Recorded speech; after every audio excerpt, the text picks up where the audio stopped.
Margo Fournier is a legendary figure in Prince Albert. She is well known for her life work of fostering musical and athletic talents in many generations of Prince Albert youth. Margo was a force of nature, and she had that air about her. It was, first of all, the smile. The smile is memorable, and I think all of us will recall it. When she saw you, she smiled, and you knew that was a smile of friendship. She just was a very good role model, both musically and in general life. She was like this force. She was a tank. And she would just come into the room and everyone else had to get out of the way. She had this stance. She was just like this kind of like this linebacker that would just come in. So she had this fierceness, but she was also, she had a heart that was as big as her stance. Margo was just a tireless worker. I don't know how she did everything that she did because having a large family as well, she just gave all of her energy to the city. She was a mother in a community, and she took those motherly instincts into the community. She became the heart and soul of everything that happened that was good in the community.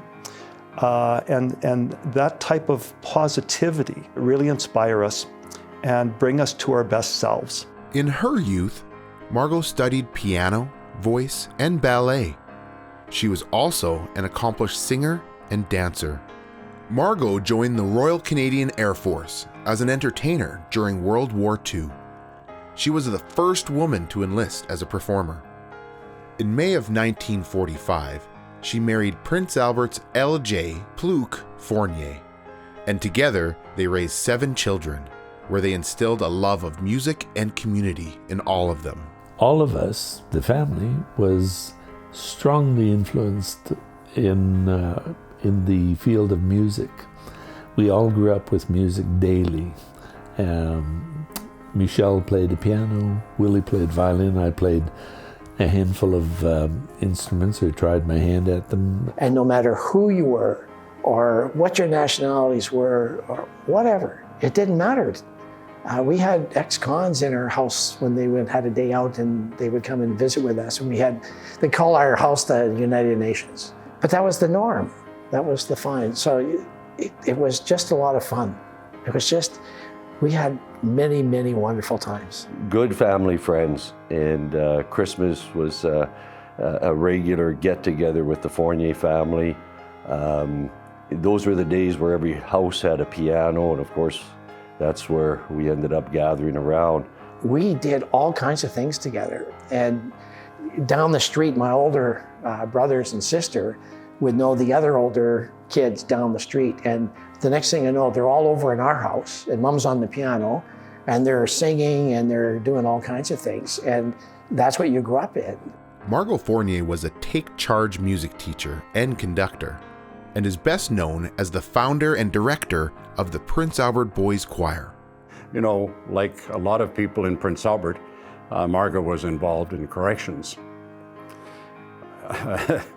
She worked her magic with rowdy little boys, noisy, uncontrollable, into sweethearts, fine young men. And they carried those Margo instructions, fully into their lives and into all the people and of course their children and families. She taught us our how-to-be's. But she commanded your respect. And she taught us not only how to sing, but it taught us respect, manners, and just that overall stage presence of how to put yourself out there when you're performing. I always looked forward to coming to Boys Choir because it was a place where I felt safe and accepted and encouraged, and I felt like I was part of something important. I think one of the things that Mrs. Fournier did was to make singing kind of cool. It was as normal as being on the hockey teams or the baseball teams, which we all were. My first encounter with her was on my first evening in Prince Albert.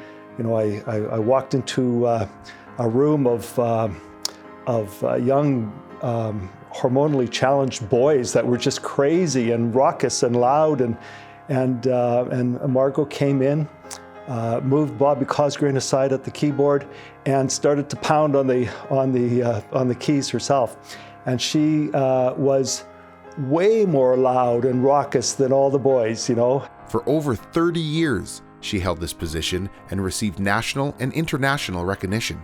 Under her direction, her boys' choir performed for 4 prime ministers. It was like, once you were in the Prince Albert Boys Choir, you were kind of famous.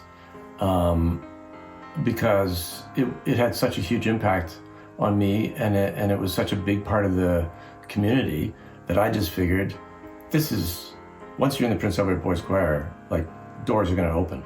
She just had a boundless source of energy that got us involved in all kinds of things. She toured that choir all over Canada.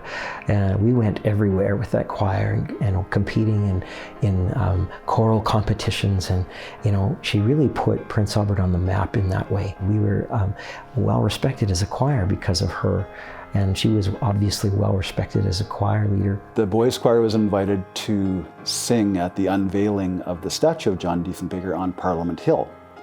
And that was in 1986, middle of September, John Diefenbaker's birthday. And the weather was not really cooperative, but at one point in our performance, the clouds parted, and it was at the perfect part of the song. And then there was sunshine. And Margot's face just broke into this huge smile, and she was beaming and directing, and that was one of the best singing moments I've ever had. The clouds parted, and it was like, yeah, God was smiling down on Margo. Margo believed everyone can change and become a better person, which is why she devoted countless hours volunteering at the penitentiary, directing the choir. Margo would, much to the chagrin of our mothers, or my mother anyways, would take us into high security prisons to perform and sing. She had a very big place in her heart for persons who were paying their penalty for their transgressions in life, and that were working hard to redeem themselves. But Margo brought a spirituality, a friendship, and a hope to the people in prison that we performed to. She was a blessing in that way as well. She invited me and one of the other guys to spend Christmas Eve in the penitentiary with her choir. So that was a Christmas to remember. Having a choir at the prison was also an activity that's completely different from anything that would be offered there. And, an artistic outlet for the prisoners. And I think that was really important. She got to know them really well. And one of the things about Mom that I find fascinating is that she could tell when they got out of there, who was going to be successful and who was not going to be successful. She also had never made judgments on people in terms of nobody was bad. They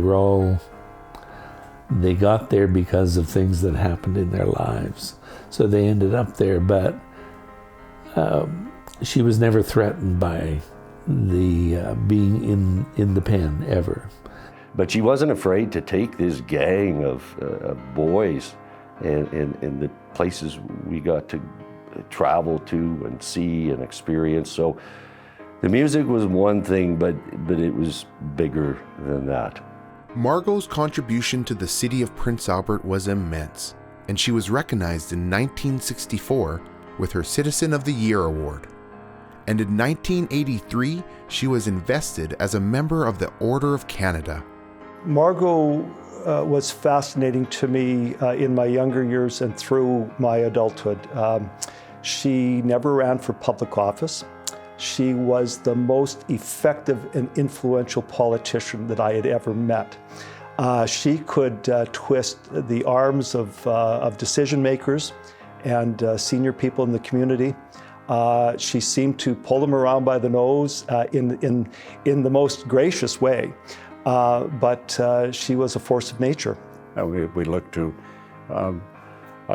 people like Margo, whose influence and commitment and her immense talent helped make this city what it is today. without a leader like that, the city doesn't progress. The city, you know, it's people with a vision that move the city forward. And those people are rare. They only come along once in a while.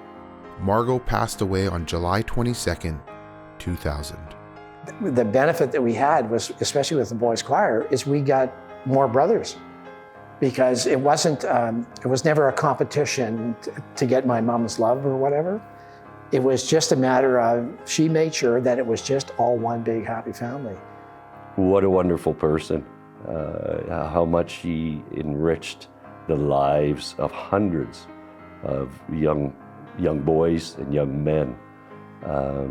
Taught things that I still carry with me as I've grown old. What Margo Fournier did for me is she made me fall in love with performing and being in front of people and putting on a show. And you know, you carry that stuff through life. You know, if I can be in front of a group of 5 people or 500 people or 5,000 people and speak or sing without being nervous, it's because of Mrs. Fournier. I've been a professional actor for the last 35 years or so. And if it hadn't been for Mrs. Fournier, I certainly wouldn't be doing what I'm doing today. I was quite a shy kid growing up, and she taught me to be in front of people, and she encouraged me, and she gave me the strength and the courage to stand up and to sing in front of people. And that was a big deal for a kid who hated being in front of people. She has a spirit here that continues to live and survive in our community of Prince Albert.